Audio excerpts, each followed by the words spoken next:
Fonctionnement d'Inventif en réseau. Contexte.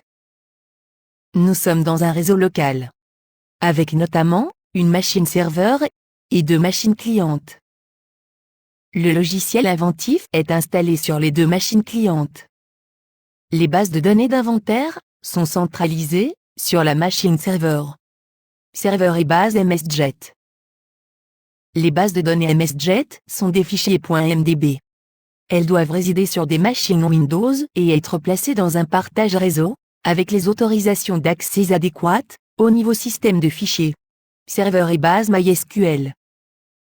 Dans le cas d'une base de données MySQL, la machine serveur est, soit une machine Windows, soit une machine Unix, et un serveur MySQL est installé sur la machine. Création en réseau d'un inventaire MSJet. Lançons Inventif sur une machine cliente. Nous allons créer un inventaire, de telle sorte que cet inventaire réside sur la machine serveur.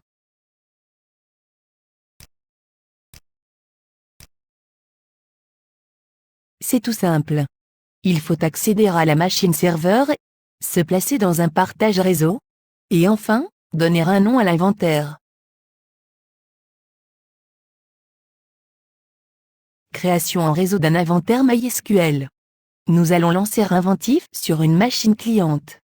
Nous allons créer un inventaire, de telle sorte que cet inventaire réside sur la machine serveur.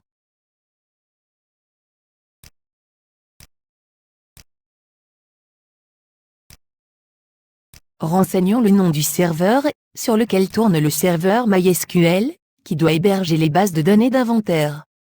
Renseignons un nom d'utilisateur MySQL. S'il n'existe pas déjà, il sera créé automatiquement. Il s'agit d'un utilisateur non privilégié, dont l'identité sera utilisée pour manipuler l'inventaire. %, indique que l'on pourra accéder à l'inventaire, à partir de toutes les machines du réseau, pour peu que l'on s'identifie correctement. Pour terminer, on donne un nom à l'inventaire.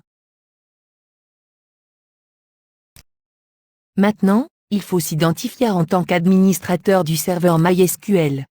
C'est absolument nécessaire, car une base de données va être créée, ainsi qu'un utilisateur MySQL.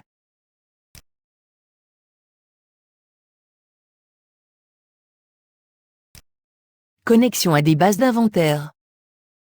Les bases ont été créées à partir de cette machine cliente. Inventif, sur cette machine cliente, possède donc les connexions nécessaires à ces bases.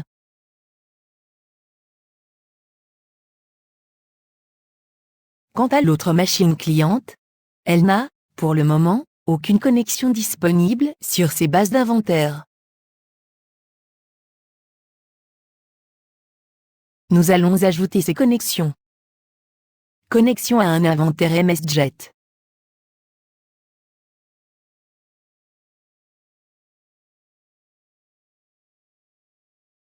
Il faut aller chercher la base d'inventaire sur le réseau. On coche la case DSN pour qu'une source de données soit créée dans le gestionnaire ODBC. On coche la case INV pour qu'une entrée soit créée dans la liste des inventaires du menu Ouvrir d'Inventif.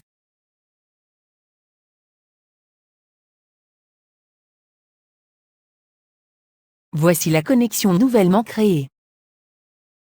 Connexion à un inventaire MySQL.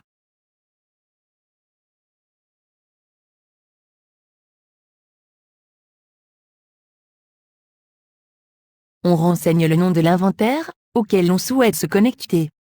Puis on indique le nom du serveur sur lequel se trouve le serveur et les bases de données MySQL. On saisit le nom de l'utilisateur MySQL, autorisé à manipuler l'inventaire, et son mot de passe. Comme dans le cas d'une connexion à un inventaire MSJet, on coche ces 2 cases.